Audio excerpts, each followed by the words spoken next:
एक ऐसा कैदी जिसने चार लोगों की जान ली, जिनमें से एक था पुलिस ऑफिसर भी। उसके इस अपराध के लिए आजीवन कारावास की सजा सुनाई गई। उसे जिस जेल में कैद किया गया था वहां से आज तक कोई भी कैदी नहीं भाग सका है। पर हर रोज की तरह जेलर एक दिन जब उस कैदी के सेल में पहुंचा तो देखा वह गायब है। हैरान करने वाली बात तो ये थी कि उस कमरे में ना ही कोई सुरंग था, ना ही तोड़ी गई थी खिड़की। सेल के सामने सीसीटीवी कैमरा भी है। उसमें देखा गया तो पता चला वह बाहर भी नहीं निकला। उसे जमीन निगल गई या फिर आसमान खा गया, किसी को नहीं पता। ये वक्त था सन 2005 का, जबकि उस प्रिजनर का नाम है John Parsons. John Parsons lost John Parsons and is now leading the search for John Parsons. My name is John Parsons. In April 2005, I was paying child support. John Parsons is a criminal from Chillicothe, Ohio, October 19, 2006.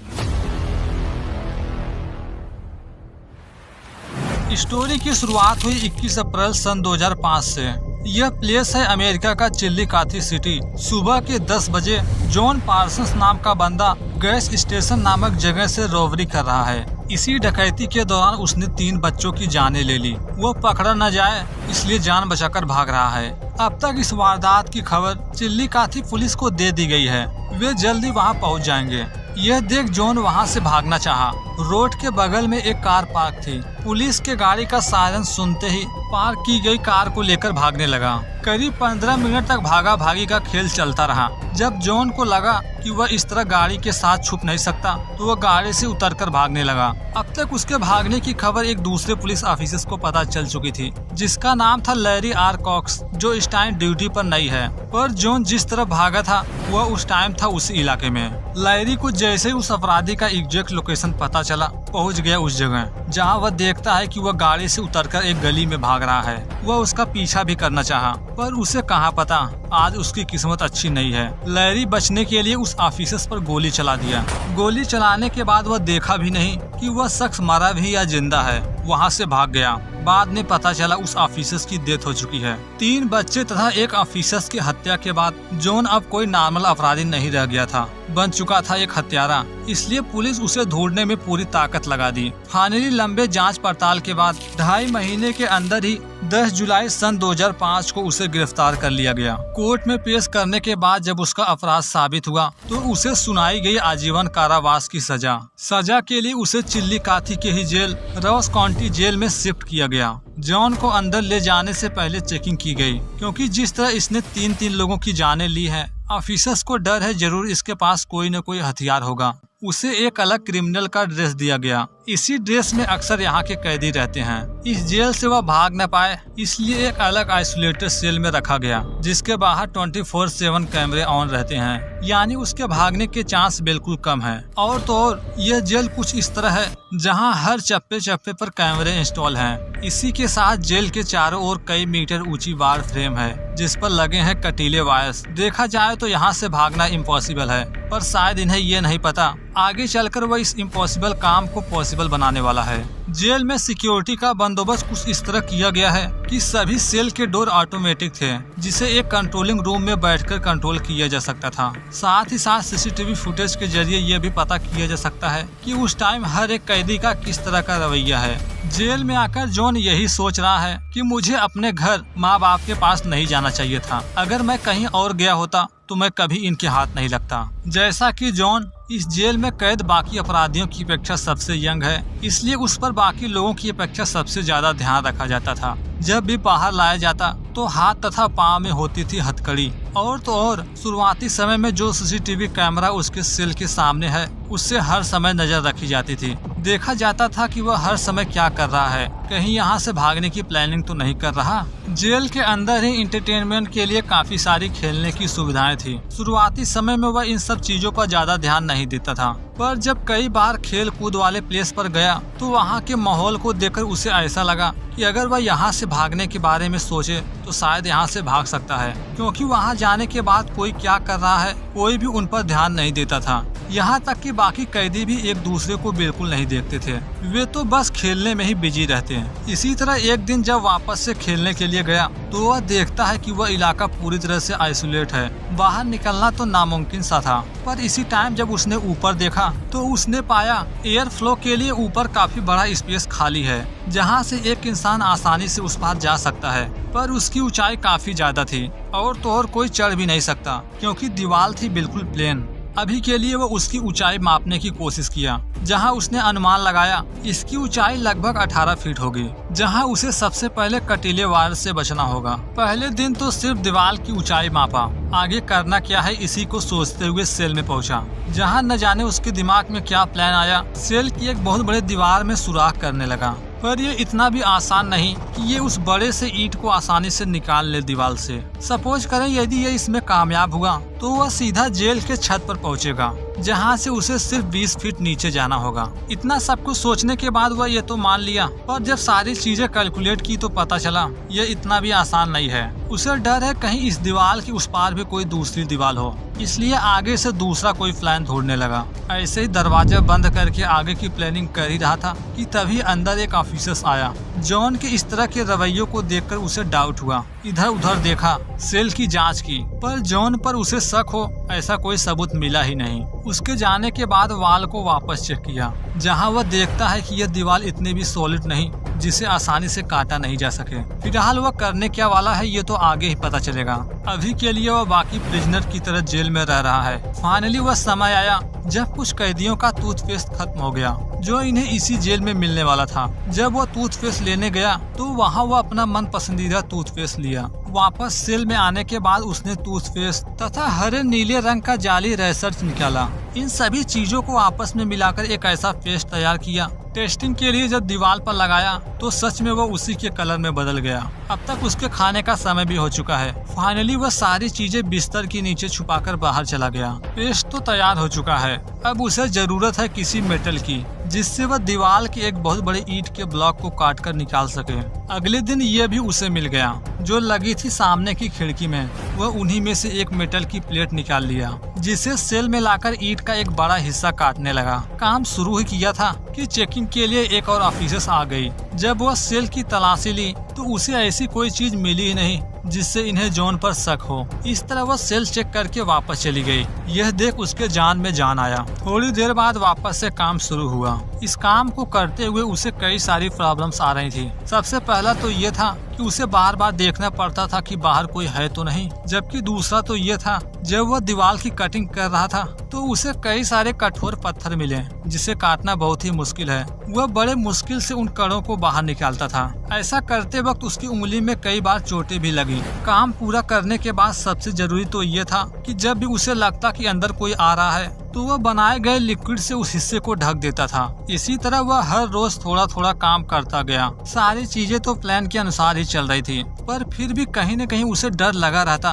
कहीं वो पकड़ा न जाए। इसी तरह आगे भी काम जारी रखने के लिए उसने कई सारे वायर को यूज में लिया, जो कभी झाड़ू से निकाल लेता था तो कभी किसी और चीज से। इस पूरे कांड के दौरान उसे जिस चीज का सबसे ज्यादा डर रहता था वह डर रहता था छुपाए गए सामान को लेकर। पर किस्मत अच्छी थी कि किसी की भी नजर बिस्तर पर नहीं गई, ना ही बिस्तर के उस हिस्से की चेकिंग की गई जहां वह अक्सर छुपाया करता था सारे सामान को। फाइनली कड़ी मेहनत के बाद उसने जैसा सोचा था कर दिखाया। ईंट का एक बहुत बड़ा ब्लॉक काटने में कामयाब हुआ, पर जब उस ब्लॉक को बाहर निकाला तो देखने को मिला उसे जिस बात का डर था वही हुआ। दूसरे साइड भी दीवार है, यानी उसे अपना प्लान चेंज करना होगा। पर इस काम को पूरा करने के बाद उसकी एक प्रॉब्लम सॉल्व हो चुकी थी, जो था वह सारा सामान जिससे वह ये सब कर रहा है। यानी आगे से वह सारे सामान को उस दीवार के दूसरे साइड छुपा सकता है, जहां पकड़े जाने के चांस बिल्कुल ना के बराबर हैं। फिलहाल अभी के लिए एक प्लान फेल होने के बाद वह दूसरे के बारे में सोच ही रहा था कि तभी देखता है कि बाहर से कोई दरवाजा ओपन किया है। वह जैसे ऑफिसर्स को देखा डर गया, क्योंकि वह सीधा उसी दीवार की तरफ बढ़ रहा था जिससे वह ईंट का ब्लॉक काट कर निकाला है।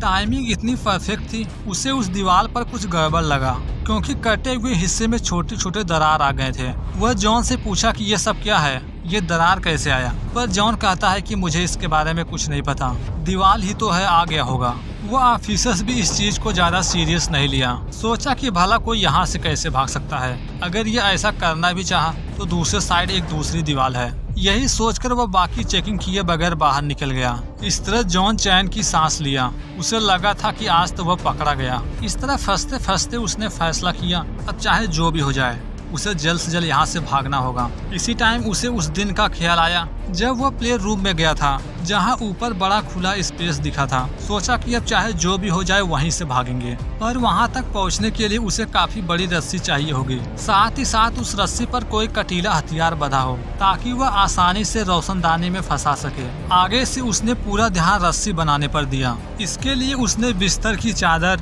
अखबार तथा टॉयलेट पेपर से एक रस्सी बनाने का काम शुरू किया, जिसमें बिस्तर की चादर से रस्सी तो आसानी से बन गई, पर रस्सी को ऊपर पहुंचाने के लिए उसका स्ट्रेट रहना बहुत जरूरी था, क्योंकि नॉर्मल रस्सी तो सीधी रहेगी नहीं। इसके लिए उसने अखबार का यूज किया। अखबार को रस्सी के चारों ओर कुछ इस तरह से लपेटा जिससे वह रस्सी बिल्कुल सीधी हो गई। रस्सी का काम कंप्लीट होने के बाद उसे वापस से दीवार के दूसरे साइड छुपा दिया, पर आगे से यही सोच कर परेशान है कि वह इसे लेकर बाहर कैसे जाए, क्योंकि ऐसे ही अगर बाहर निकला तो वह कैमरे में दिख जाएगा। अब तक का बना बनाया प्लान फेल हो सकता है। यहाँ बताते चले, जब उसे जेल में लाया गया तो वक्त था जुलाई सन 2005, पर अब तक पूरे 1 साल कंप्लीट हो चुके थे। समय आ चुका है सितंबर सन 2006। काफी सोच विचार के बाद एक प्लान आया।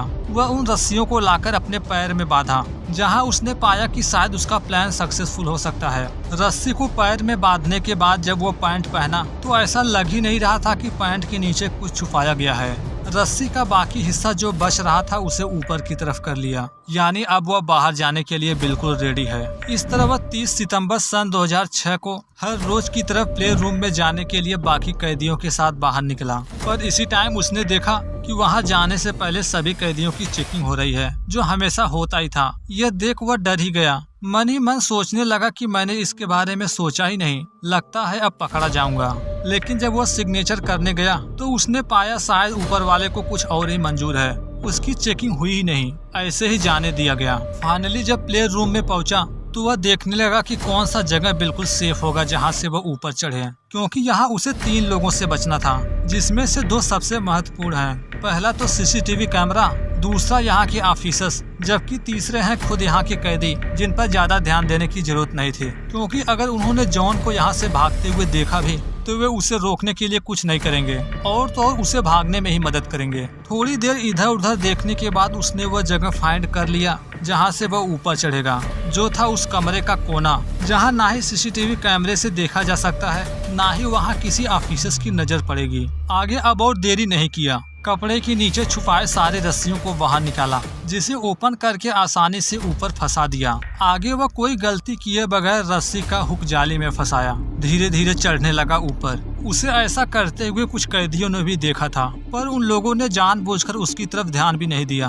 क्योंकि कहीं न कहीं वे भी चाहते थे कि वह भाग जाए। इस तरह वह बड़े आसानी से खिड़की तक पहुंच गया, जहां उसने प्रिजनर का ड्रेस निकाला और फिर कूद पड़ा दूसरे दीवार की ओर। फर्स्ट फ्लोर पर आने के बाद जब ऊंचाई बिल्कुल कम हो गई तो वह नीचे कूद गया। इधर जॉन भाग चुका है तो दूसरी ओर ऑफिसर्स को इसकी जरा भी भनक नहीं थी। अंत में जब सभी कैदियों के जाने का समय हुआ, सभी लोग तो चले गए, तो इन्होंने पाया कि हमने जॉन को देखा ही नहीं। शुरुआत में इन्हें लगा शायद से इन्होंने उसे देखा नहीं होगा, कहाँ जा सकता है, सेल में ही होगा। आगे जब कैमरा चेक किया गया तो उसमें भी नहीं दिखा। सच जानने के लिए उसके सेल में पहुँचे, जहाँ जाकर उनके होश ही उड़ गए। जॉन वहाँ से गायब था, जबकि उसके बिस्तर पर एक लेटर लिखा है, जिसमें वह बताना चाहा कि मुझे पकड़ने की कोशिश मत करना, मैं यहाँ से बहुत दूर जा रहा हूँ। मगर पुलिस उसे इतनी आसानी से जाने नहीं दे सकती थी। जब ये उसके सेल में पहुँचे थे तो करीब 45 मिनट कंप्लीट हो चुके थे उसके यहाँ से भागे हुए, और यह सच भी था। जैसा कि वह जब जेल से भागा था तो उसने प्रिजनर का ड्रेस भी वहीं छोड़ दिया था, इसीलिए विदाउट ड्रेस वह रोड पर भटक रहा है। थोड़ी दूर पर उसे एक साइकिल दिखी, वह साइकिल को चुराकर वहां से भागने लगा। अब तक पुलिस भी उसे आसपास के इलाके में ढूंढने निकल चुकी थी। किस्मत से ही सही पुलिस की एक गाड़ी उसके बगल से ही गुजरी थी, पर ड्रेस चेंज होने की वजह से वे लोग उसे पहचान नहीं पाए। जॉन चेहरा छुपाकर वहां से निकल गया। थोड़ी दूर जाने के बाद पुलिस वाले यहाँ के कुछ लोकल लोगों से पूछे, पर उनका कहना था यहाँ हमने किसी भी नए बंदे को नहीं देखा। अचानक से उन्हें ख्याल आया, हाँ एक बंदा साइकिल से अभी अभी यहाँ से निकला है, पर मुझे नहीं लगता कि वही कैदी है। ये सुनते ही ऑफिसर्स को शक हुआ, हो न हो वही है। जब ये जॉन के पास पहुँचे तो उसे पहचान लिए। जॉन भी उन्हें देखकर जंगल की ओर भागा वह जिस जंगल में भागा था ये जंगल काफी घना था। पुलिस को जैसे उसकी एग्जैक्ट लोकेशन का पता चला, एक पूरी टीम एक्सपर्ट डॉग के साथ उस इलाके में आ पहुँचे। जंगल के चारों ओर नाकाबंदी कर दी गई। कहा गया कि कोई भी इस जंगल से बाहर निकले तो उसकी चेकिंग की जाए। बिना जांच के कोई भी बाहर नहीं निकलना चाहिए। जंगल में जाकर ढूंढना मुश्किल था, इसलिए ढूंढने के लिए हेलीकॉप्टर की भी मदद ली गई। कई सारे डॉग ऑफिसर्स की एक बड़ी टीम जंगल के कोने कोने में फैल गई। यहाँ जॉन भी बहुत शातिर था। वह जंगल में सीधा भागने की बजाय जिग जैग करके भागा। कभी राइट भागता तो कभी लेफ्ट। इसी तरह वह आगे दौड़ता रहा। जब एक हेलीकॉप्टर से उसका कुछ पता नहीं चला तो दो हेलीकॉप्टर को लगा दिया उसे ढूंढने के लिए। हेलीकॉप्टर से मैनुअल देखने के साथ साथ कैमरे का भी इस्तेमाल किया गया। हर जगह की तस्वीरें लेकर जब बाद में देखी गई तो उसमें भी जॉन कहीं नहीं दिखा, क्योंकि जॉन को भी पता था पुलिस उसे ढूंढने के लिए किस तरह की तरकीबें अपनाएगी। इसलिए वह ज्यादातर पेड़ की छांव में ही रहता, जिस कारण वह कैमरे के भी नजर में नहीं आ सका। 30 दिसंबर को करीब 6 घंटे तक लगातार ढूंढा गया। अब तो रात भी होने वाली थी। उस टाइम जिस तरह की कंडीशन थी उन्होंने प्रेडिक्ट किया वह ज्यादा दूर नहीं भागा होगा, इसलिए रात को भी खोज जारी रही। इसी तरह 48 घंटों तक दिन रात दोनों टाइम ढूंढा गया, पर वह हर समय उनकी नजरों से बचा रहा। ये चाहकर भी उसे ढूंढ नहीं पाए। जैसे जैसे समय गुजरने लगा इन्हें शक हुआ कहीं वह जंगल से बाहर तो नहीं निकल गया, पर ऐसा होना इम्पॉसिबल था क्योंकि जंगल के चारों तरफ पुलिस तैनात थी। भागकर जाना नामुमकिन था। इसी तरह एक हफ्ते तक जांच जारी रही। जब एक हफ्ते बाद भी वह नहीं मिला तो इन्हें डाउट हुआ कहीं वह जंगल में कहीं मर तो नहीं गया। इसलिए जांच कुछ हद तक रुक गई, मगर पूरी तरह से नहीं। उसके भागने के लगभग 12 दिन बाद वहां के कुछ लोकल लोगों का मानना था कि उन्होंने जॉन को इस जंगल में आते हुए देखा है। इसलिए एक बार फिर खोज शुरू हुई। इस बार उस जगह ढूंढा गया जहां लोगों ने उसे देखने का दावा किया था। 16वें दिन तो ये लोग काफी हद तक जॉन तक पहुंच गए थे, पर इससे पहले जॉन को पुलिस के आने की भनक पड़ चुकी थी। वह उनके वहां पहुंचने से पहले वहां से भी भाग निकला था। ऐसे ही वह जंगल में भटक रहा था कि एक रात उसे एक ऐसी कब्र मिली, उस पर उसी ऑफिसर्स की तस्वीर थी जिसकी उसने हत्या की थी। आगे भी जांच जारी रही। वह हर रोज जंगल से बाहर निकलता था, लोकल लोगों से मदद लेकर वापस जंगल में चला जाता था। एक दिन ऐसे ही एक लोकल बंदे ने पुलिस को इन्फॉर्म किया कि उसने अपनी आंखों से उसे देखा है। साथ ही साथ वह लोकेशन भी बताया जहां से आते हुए अक्सर उसे देखा गया था। फाइनली 19 अक्टूबर सन 2006 के दिन पुलिस वहां पर भी पहुंची, जहां इन्हें जंगल के बीच एक छोटा सा छप्पर दिखा। जब ये छप्पर को ओपन करके देखे तो सच में जॉन वहां लेटा था। इस तरह इतनी लंबी भाग दौड़ के बाद आखिरकार 19वें दिन पकड़ा गया। लेकिन जब जॉन को सजा हुई थी, जब उसे जेल में ले जाया गया था, तो उसके मात्र 26 दिन बाद 14 अगस्त सन 2005 में एक प्लेन टेक ऑफ की थी, पर उड़ान के आधे घंटे बाद प्लेन रडार से गायब हो गया। प्लेन को ढूंढने के लिए जब 2 फाइटर जेट उसके पास पहुंचे तो फाइटर जेट का पायलट जो अपने आंखों के सामने देखा देखकर दंग रह गया। वह देखता है कि सभी यात्री ऑक्सीजन मास्क लगाकर बेहोश हैं, जबकि दोनों पायलट भी बेहोश थे। प्लेन था ऑटो पायलट मोड पर, जिसके बारे में बात की गई है इस वीडियो में। तब तक एंजॉय कीजिए, मिलते हैं जल्द ही। धन्यवाद।